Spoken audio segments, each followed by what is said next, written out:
Good morning, my fellow members of YouTube. Thank you for tuning in on this wonderful day. I hope you all have been great.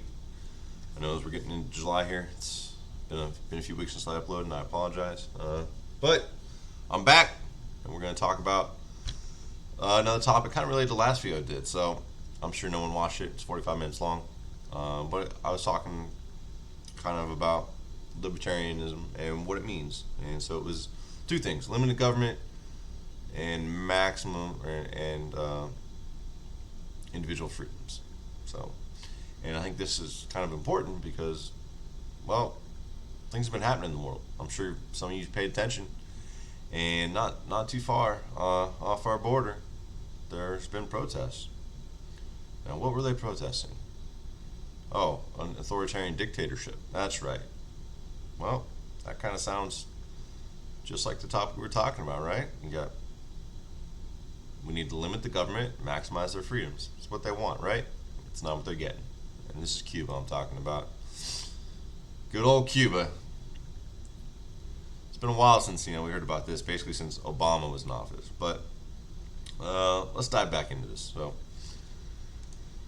as you all know, there was protests that went on. I think it was the 11th last week, mass protests. It's like the largest protests I've seen in over 20 years. But let's kind of read this article and we'll talk about it a little bit. So, hundreds of Cubans who took part in the street protests across the Caribbean nation last week faced charges of inciting unrest, authorities say, raising concerns among rights advocates of summary trials without due process. That sounds like pretty fucking authoritarian government to me, right? Yeah, so that's what you get when you get communism.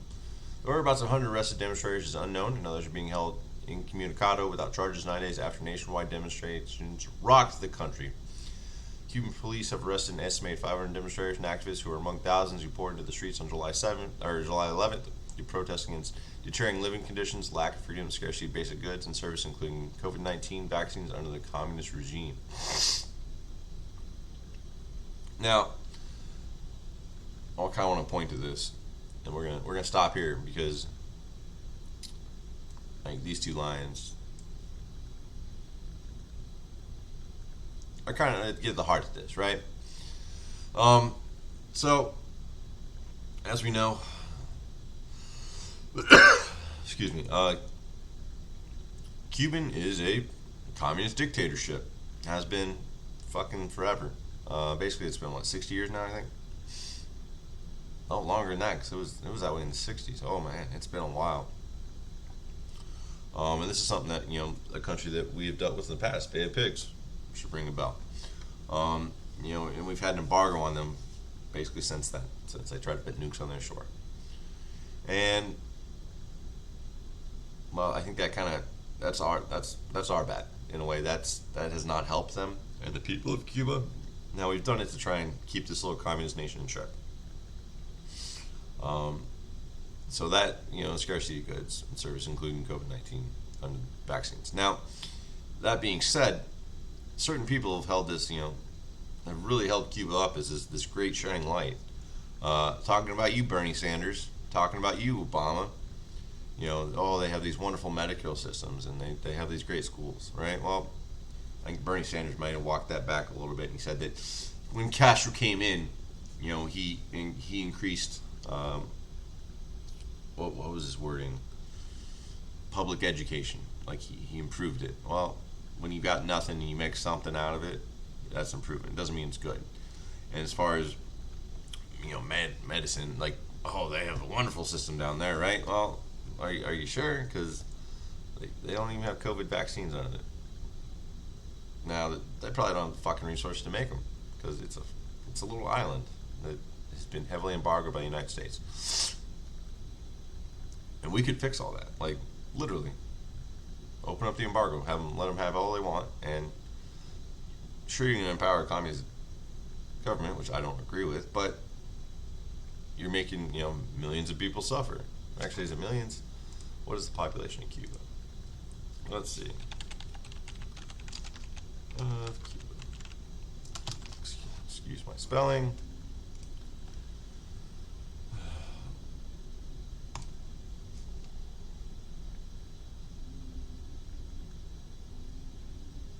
So it's 11 million, right? That's 11 million people that are suffering because of our embargo. Well, I think it's time we do something, but we'll get into that a little bit. So, the government responded to protests by cutting internet and phone services and deploying so-called rapid reaction brigades. Sorry. Police and Communist Party militants to take back the control of cities and towns. More than a week after the unprecedented demonstration, 100 people are lining up outside police stations across the island asking about missing relatives. Those who discovered which detention centers their family members are being held at have gathered outside them to get in touch and deliver clothing, toiletries, and food. Most of those detained during and after the demonstrations are young people from the poorest corners of the country who have been held incommunicado, relatives say, and authorities have yet to disclose the charges on which they're being held. Well, that doesn't sound great. So you basically rounded up a bunch of kids, I'm not going to say thought leaders, but the more energetic of the protests, and you won't even tell people why. Now we know why. Because they challenged you. You're a communist country. It's time and time again this has happened. You look at China and Tiananmen Square. They ran people over with fucking tanks. So this is something you see often with these fucking communist dictatorships. Some have been released. And this is basically just interviews. So, Now, the nice thing here is this has kind of been a rallying point for basically everyone, right? Because I don't know anyone who really thinks that Cuba's a good place. That being said, it did take the White House a few days to come out and condemn communism. I know. But, better late than never, right? And a lot of the Cuban Americans here are in support of these protests because they understand what this is about. There's been people literally making makeshift rafts for years, floating 90 miles to Florida to escape this communist dictatorship. Now, granted, most of that happened while Cuba was under the rule of Fidel Castro, who was a very brutal leader.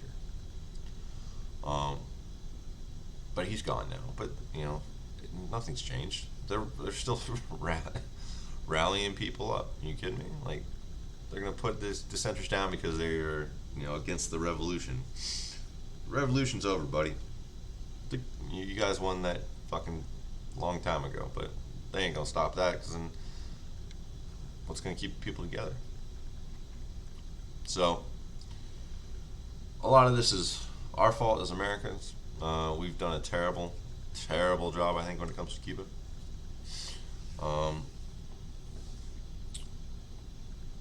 And we need to do better. Now, I think there's two options. So I see a problem and provide a solution.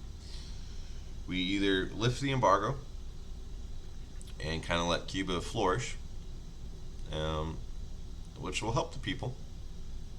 It will. But that's also going to empower the dictatorship. I think that's the more humanitarian option.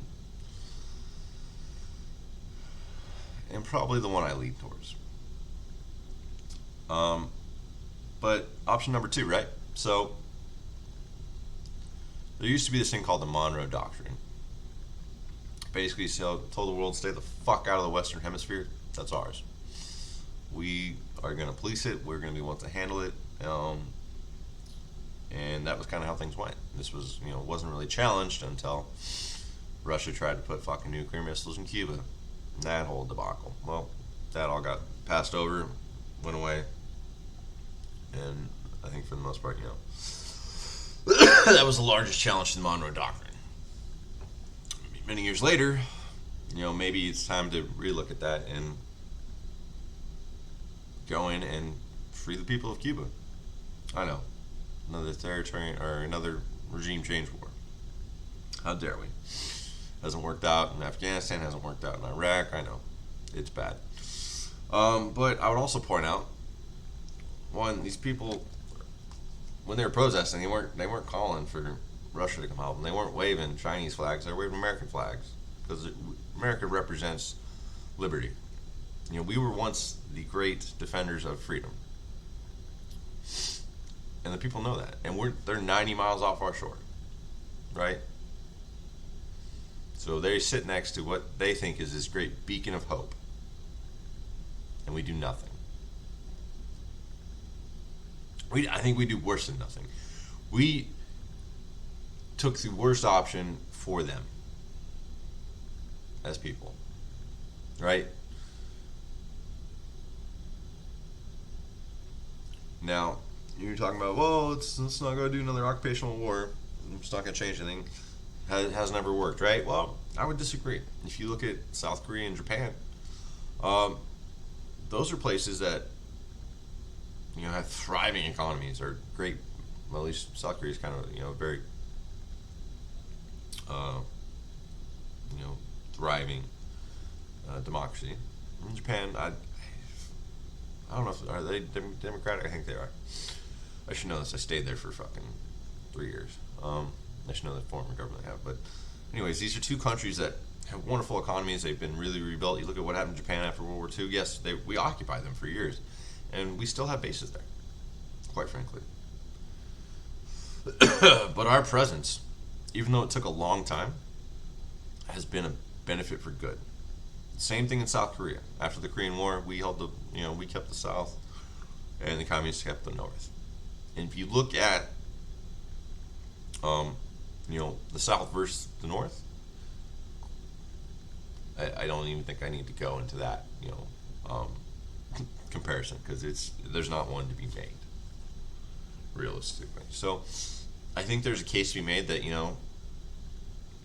if done right, we could fix Cuba. Either by force or by freedom, and by free I mean freeing their economy and stopping the embargo, and getting rid of it. Because I don't think we can do that anymore. That's not a viable solution. That's the status quo, and this is what the status quo has gotten us: 11 million people suffering. And if we want to be this bastion of freedom, and still say that we can basically condemn these people to poverty, that's just not a good option. So I think there's room for basically us to go in and flex our military muscle. I think this good option because it shows Monroe Doctrine's still alive. America can still do what it wants in Western Hemisphere as a leading superpower. But also, it shows the world and other people like Hong Kong, Taiwan, other press people, that, maybe America still is that beacon of fucking liberty we should be. Right? And also, this is a country that's, you're not, basically it'd be like what we did in Iraq. We went in, toppled the regime, just killed fucking, not Osama, killed Saddam Hussein, and then stayed there for a long time, trying to prop up a better government. And we're going to have the same issues here that we did with that. But this is also a country that's 90 miles off our shore. It's a small island.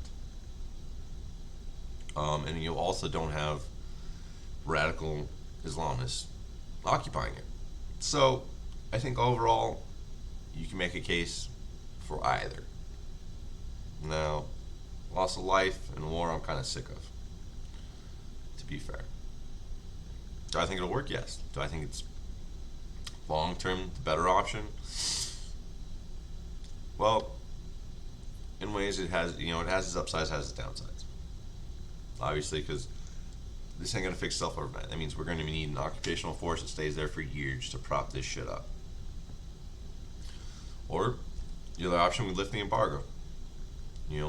Let the communists have goods.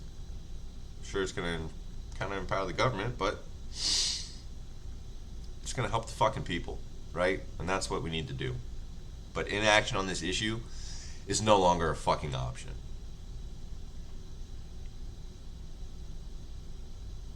This is all mostly because of us. Like, we could improve this fucking situation tenfold, and we don't. And I'm fucking sick of that shit.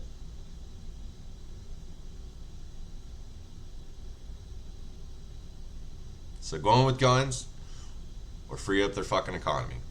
Those are two choices. Fucking make one. That's all I gotta say on that issue. But let's be honest, nothing's gonna happen. And it's sad. And it's disgraceful. Because our government is...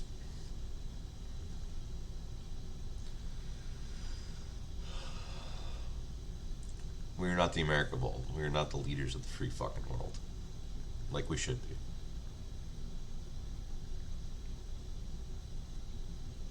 And it's disheartening.